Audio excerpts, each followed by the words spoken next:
Let's Mike News at 6। वैश्विक तेल बाजारों में अमेरिकी राष्ट्रपति डोनाल्ड ट्रंप के बयान के बाद तेल की कीमतों में तेज गिरावट आई और शेयर बाजारों में उछाल आया। ट्रंप के इस बयान के तुरंत बाद ब्रेंट क्रूड की कीमत 6.8% गिरकर $92.19 प्रति बैरल पर पहुंच गई। ये सोमवार को $119 से काफी कम है। एशियाई बाजारों में जापान का निक्केई 2.5%, दक्षिण कोरिया का कोस्पी 6% और हांगकांग का हैंगसेंग 2% चढ़ा। यूरोपीय बाजार भी 1.5 से 2.4% ऊपर खुले।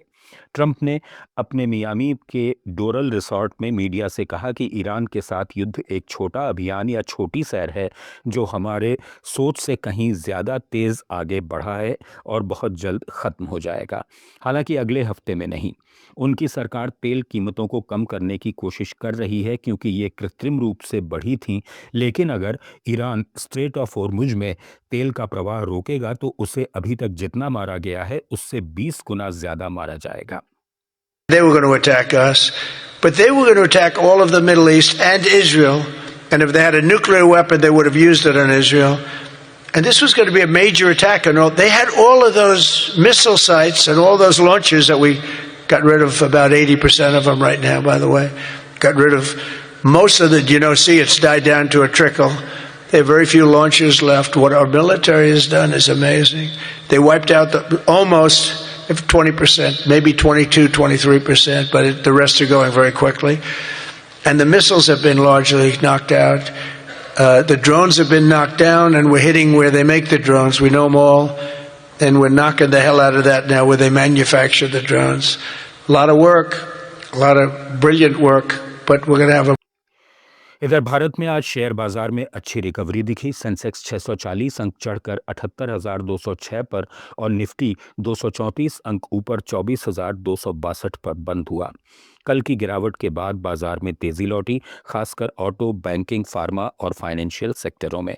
निफ्टी के टॉप गेनर्स में श्रीराम फाइनेंस करीब 6 से 7% ऊपर, इंटरग्लोब एविएशन इंडिगो 3 से 4% ऊपर, Asian Paints, Eicher Motors, Tata Motors और M&M जैसे शेयर चढ़े।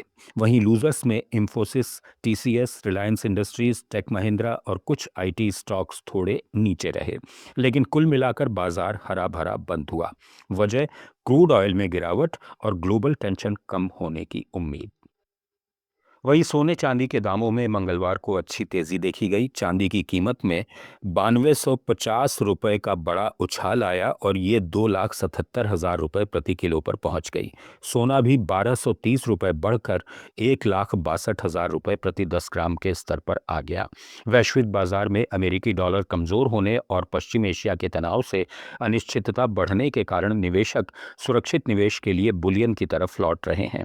अंतर्राष्ट्रीय स्तर पर स्पॉट गोल्ड करीब 1% चढ़कर $5145 प्रति ऑन्स के आसपास पहुंचा। स्पॉट सिल्वर ने 4% की तेजी से $87.9 प्रति ऑन्स का स्तर छुआ। हालांकि डॉलर इंडेक्स में कुछ मजबूती और ऊंची ब्याज दरों की उम्मीद से धातुओं पर दबाव भी बना हुआ है, लेकिन फिलहाल सुरक्षित निवेश की मांग हावी है। और अब चलते चलते बात दुनिया की सबसे एलीट और महंगी कारों में शुमार मर्सिडीज बेंज की। दक्षिण कोरिया के फेयर ट्रेड कमीशन ने मर्सिडीज बेंज पर $7.6 मिलियन यानी करीब 70 करोड़ रुपए का जुर्माना लगाया है, क्योंकि कंपनी ने अपनी इलेक्ट्रिक कारों EQE और EQS मॉडल में बैटरी सप्लायर की गलत जानकारी देकर ग्राहकों को गुमराह किया।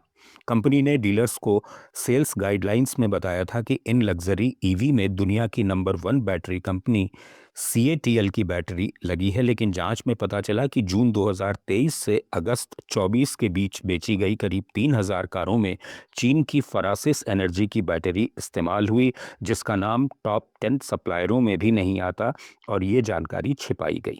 ये विवाद अगस्त 2024 में इंचियोन में एक EQE कार में लगी आग के बाद सामने आया, जिसके बाद FTC ने जांच की। ये जुर्माना बिक्री का करीब 4% है और कानून के तहत अधिकतम सजा। न्यूज़ एट 6 में फिलहाल इतना ही। जुड़े रहिए लेट्स माइक के साथ। आप सुन रहे थे let's mike more than radio. Follow कीजिए हमें हमारे सोशल मीडिया प्लेटफॉर्म